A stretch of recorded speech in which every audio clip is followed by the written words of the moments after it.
enjoy myself by talking about movies. Me too. I mean, it's a mirror of us. You know, you know that there are moments in your life where you've accomplished something, and you know that was the odds of you accomplishing it or doing it or lasting that long or enduring were so impossible and so insurmountable, and you knocked that motherfucker in the jaw and felt like Superman. You know that you've had those moments in your life. For you, Yeah. it might have been a term paper or a debate with somebody, or it could have been a contest or, anything. But that was your moment to fucking snap Zod's neck. And that's the voices of the world or other people saying, you can't do this. You know that there are moments where you felt like Superman.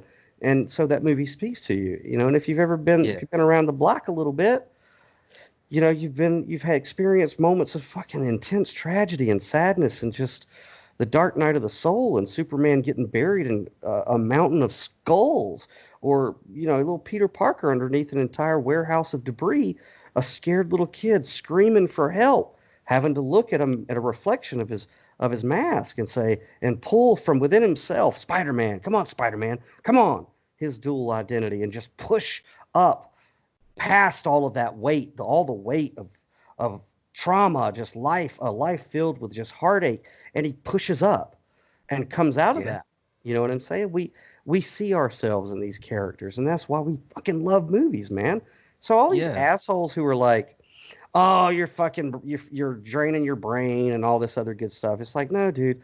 To me, Nah, I'm enriching my life. exactly, exactly. These stories are us. It's us. I mean, in a couple hundred years, man, there's going to be a religion about Superman and the Matrix, and hopefully, and Spider-Man, and they're gonna. There will be a group of society that will tell their history, and it'll be fucking Infinity War, because our stories are.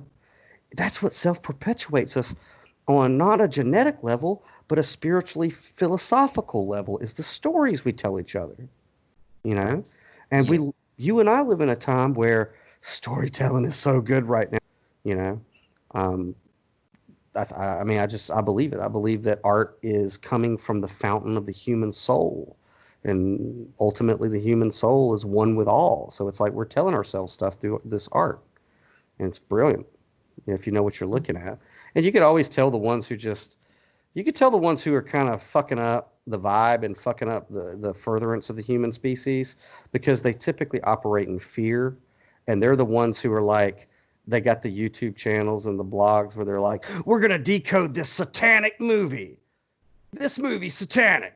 If you look at the pyramid or the diamond on Man of Steel's chest, if you turn it upside down, it's a pyramid, and that means the Illuminati. This is an evil movie, and Zack Snyder eats babies and drinks adrenochrome. You know what I'm saying? It's like, get the fuck out of here. Get the fuck out I of know. here.